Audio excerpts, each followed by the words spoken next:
have got such an interesting journey from when you were at Skyscanner to where you are now at Exclaimer. Please could you tell everyone here in our beautiful audience a little bit about that? Can you tell me a little bit more as well? Yeah, of course. Sorry. I'm going to hold mine. Yeah, I'm going to hold mine too. Of course. So I guess for me, career-wise, I always loved marketing. I really enjoyed the psychology behind it. I enjoyed understanding why people do what they do and why they buy things. So I was really excited to go into marketing. I started off at Best Western Hotels, actually, and then I moved into working for Festivals Edinburgh, which was fantastic, amazing experience, sort of really digitalizing the city. And within that and a lot of inward investment activity, I met a gentleman called Gareth Williams, who ran Skyscanner and was the founder, and he asked me to come and work for them. So I moved to work with them for 7 years. And at Skyscanner, it was an amazing company, and I joined quite early on, so I was able to be a part of a lot of things. So I ran digital advertising and on-site advertising. And within that, actually, I thought, I really hate my job. I really don't like it. And really didn't like what I was doing. And I had this kind of strange Jerry Maguire moment, having watched the movie and fallen in love with Tom Cruise at the time. And sort of said, actually, you know, I think there's a better way that we could do business, and I think there's another way. So I took a bit of a risk and sent a big mission statement into the company, into the CEO, and said, actually, this is how I think we could commercialize the business, and this is how I think you could effectively make money from what is effectively a free company at the minute. So we ended up monetizing over 98% of the world's airlines and travel brands, and within that, then I moved on to sort of take a few steps up. I worked for a company called Canonical, who, if you're a developer, you'll know Ubuntu, because it's behind almost every system. You upload a picture to Instagram, you drive a Tesla, you open your fridge, you're probably touching an open source software that's run through Ubuntu. So it's an amazing system, like literally all over the place. Within that, it was about 85% male and 15% female. An incredible company, though, really open, really diverse, all over the globe, fantastic founder, and then moved into Exclaimer from there. So at Exclaimer was my first CMO role. I was literally, when I was approached about the job, I was like, there's no way in hell I could be a CMO. I don't know what I'm doing. I'm not good enough. And the investors very kindly persuaded me I could be, and hopefully in the last 2 years we've almost doubled our ARR, and we've expanded our team. So hopefully their faith was fairly well justified. But that's sort of my story so far. That's amazing. Someone just sent a question in saying, can we turn the mics up? Can everyone hear us all right? Not very well. Can we make it a little bit louder for the people in the back? We've also got 3 seats here, if anyone wants to come get cozy at the front. So, Carol, you have spoken to me when we were catching up about this, and today, and also with Helena's talk. You know, we're hearing a lot about trust, about authenticity, and these are things. Oh, there's 4 seats, everyone. These are things which are critical for leaders. I mean, obviously it didn't go quite like Jerry Maguire whenever you sent that in, I assume. Like, how did you get people to trust you, you know? And why is investing in our leadership brand so critical for our long-term success? Yeah, absolutely. So within the idea of trust, I think for me with that initial pitch, I did my homework. I did a lot of research. I made sure that I looked at what the business benefits were. You know, you go to university, you learn how to do your SWOTs and your PESTLs. I did every single format you could find before I kind of like placed my bets. But I think as well, they gave me 6 months, and I made sure that, you know, I did stand by everything that I said. I lived up to the promises. But I think, especially in leadership, and it's actually something we started at Exclaimer. So for Women's Day this year, I really wanted to create a course and to give people an idea of, actually, as a woman, you're going to have to work 4 times harder for probably 50% of the recognition. And that's a fact. It hasn't changed. We're moving at this glacially slow pace in terms of women's and also people from any other diverse backgrounds' rights across the workplace. And so with that in mind, I wanted to help everyone within the company have a view of how I felt that I'd managed to succeed. Because if you think, you know, we were having a conversation about what 3 words people remember about you, in the sense of inspired by what 3 words, but people don't remember everything you say. But if you think about intentionally curating what those people take away and what that message is, then you start to proactively manage where you'll end up being as your brand. What are your 3 words? So we just thought this. So I think that I'm passionate. I think I'm very, very kind of direct and logical, and also quite creative. Passionate, direct, creative. I would suggest everyone think about their 3 words as well, because it really helps us kind of create these pillars that we can constantly go back to. How's the sound now? Way better. Better? Awesome. Okay, so you mentioned there, it's much harder for women. It's much harder for women in the industries that we're in. There are all of these stereotypes that you've probably had to deal with, that I've had to deal with, of being, you're too direct, you're too bossy, you're too emotional, as if anger isn't an emotion. And, how did you resist this? How did you push back against these biases in the workplace? Do you have any tips that we can take away?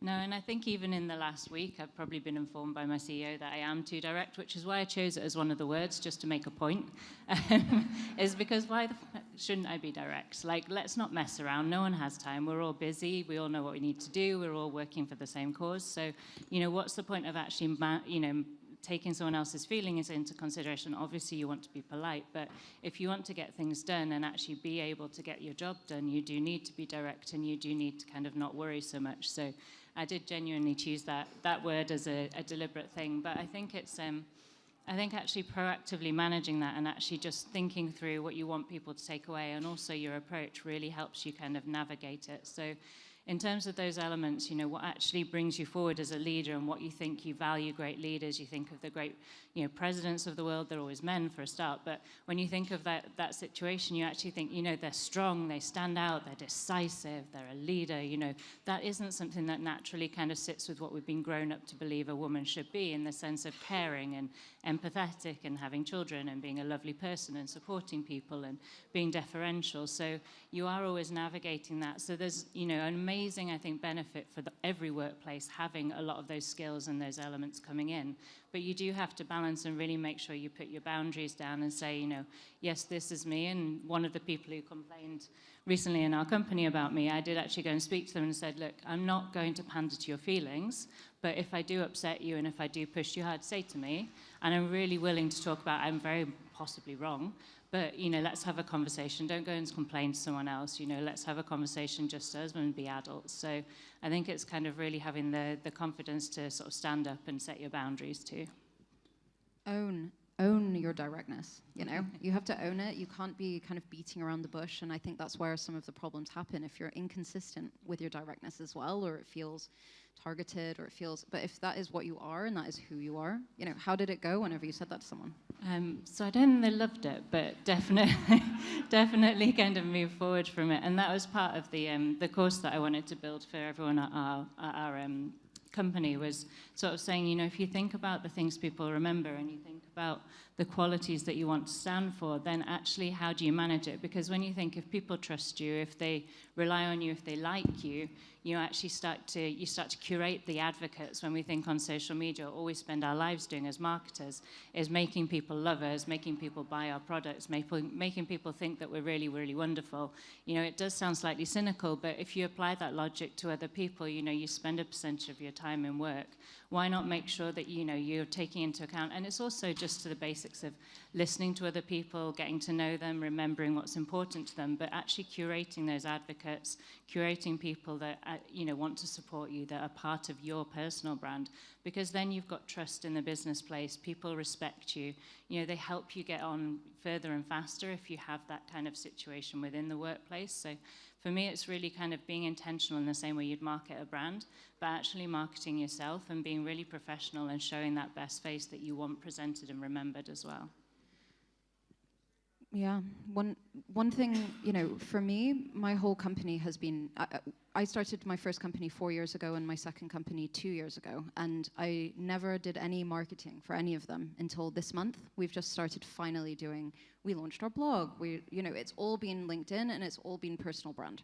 And for me, a lot of that has been just showing up consistently, showing up, as yourself, making little videos, showing who you really are. And for me, I want to know a bit more about the courses that you made. Is there something that you think everyone in here can take away and try? Is there some quick tip, and also if you can relate that to the advocacy, how do you create these advocates in your company? Because sometimes whenever you're in a small company, that can be really hard, and when you're in a big company, that things can get really political very quickly. So how do you create those advocates too? Yeah, of course. So I think there's a really good model called the Covey model, and How do you spell that? Covey Trust Model, I think. Covey Covey model. And so actually it kind of has the idea that in terms of a leader, you end up having leadership qualities and professional qualities that are based around kind of trust and empathy in your character, and also your competence. You know, people want to work with people that are competent. You don't want to go to work and be let down by your colleagues. You don't want to be, you know, really struggling because someone isn't doing their job. So people trust you because you're competent, and you clearly show that by turning up to work, by delivering, by making sure that you're able to kind of get your work done and do it to a really, really good, strong level. So it's that level of competence builds trust. But there's also the level of kind of standing for something, doing what you say, you know, making sure you support others, that you take time to get to know them, that, you know, you're there as well. So it's the two sides of leadership that are really, really important, and also about building relationships at work. So if you kind of purposely make sure that you're very aware of that side. And then when you think about that, if you sort of sit back and think, maybe pick 4 people within your kind of current work situation that could influence your career, and are you managing them by displaying to them your character, your empathy, your capabilities as a person, or as, you know, as a sort of competent person in work? And would you actually change your approach? So if I think the biggest people that influence my career is like my CEO, the investors I work with, and for me in the last year I realized, having kind of initially stumbled across this model, I wasn't actually proactively managing the relationship I had with our investment companies. So they're, you know, in New York, they're all investment bankers, they're all accountants. All they care about is how many numbers I make them. You know, so even whether or not I'm a person probably doesn't matter hugely. But, you know, that aside, with these wonderful New York accountants, I can, you know, think about actually, you know, they care if I'm competent, they care if I'm numeric, they care if I have a business head on my mind. You know, all these things. So actually building a relationship with them, demonstrating things, making sure the things I told them and how I told them explained to them why I was doing certain things that would actually resonate and make an impact for the company, for the bottom line. So it's actually changing your mentality. And I reached out, you know, we rebranded, I sent them biscuits. I'm not going to lie, I'm not below a little bit of bribery. So, you know, but it's actually just purposefully thinking, how do you manage those relationships for the best results? I saw a lot of people taking notes here, so you're obviously doing something right. And I know we're wrapping up now, so I just want to kind of look forward a little bit. Is there anything that you see changing with personal brand? I mean, 10, 20 years ago, probably we wouldn't have been saying LinkedIn and beyond LinkedIn. Like, what's coming up now? You know, is it that it's going to be video first? Is it that we have to make sure that we're always being present? Is it that we have to make sure it's more even important in a kind of distributed world where people are more remote? You know, that we have to forge these relationships in different ways? You know, what trends do you see that we should be kind of keeping an eye on? And do you have any final advice for our beautiful audience? Look how full this room is. It's amazing. I think in terms of, like, you know, content and personal brand and all of that side of things, there's an awful lot of things you can do with LinkedIn, but, you know, YouTube, shorts, sharing your expertise, being like you've done with your brand, like really authentic, really honest, really open. We've been quite open about the things we've done wrong, the things we failed at, the things we've done well as well in our social media, and, you know, taking fun, taking the mick out of ourselves. We love a Taylor Swift meme, got to be honest. So, you know, it's just kind of being a bit more fun, but being real and actually genuinely offering value is what we've tried to do at Exclaimer, is actually really kind of help marketers to really, our perspective is that the world is built on amazing communication and just, you know, doing things, the good marketing really, really well. So we've stuck to that, and we will stick to it, even if it means we'll never buy bad data, we'll never do those kind of things. So it's kind of really sticking to your principles and being clear on them has been a big thing for us. And in terms of kind of recommendations, I guess, for women, I think one of the biggest things is supporting others and supporting the network. Like, you can always point fingers and blame men, but often I've had challenges with other women and getting ahead. So I think it's up to all of us, and it's not about smashing the glass ceiling. It's about every single person in this room at every single level, and making sure that you don't carry those biases, that you give people a fair opportunity, that you promote them, and that you don't ever hold anyone back. Because for me, getting that first rung was what propelled my career. Otherwise, I would have stayed in a job that I'd never moved from. So I think it's that opportunity to, like, get up, show yourself, prove yourself, and giving people those opportunities. I always try and, you know, give people as many opportunities as possible and as much opportunity to own their own direction. Thank you so much for all of this. This was absolutely amazing, and it's been such a pleasure to be on stage with you. Oh, thank you. Thank you so much.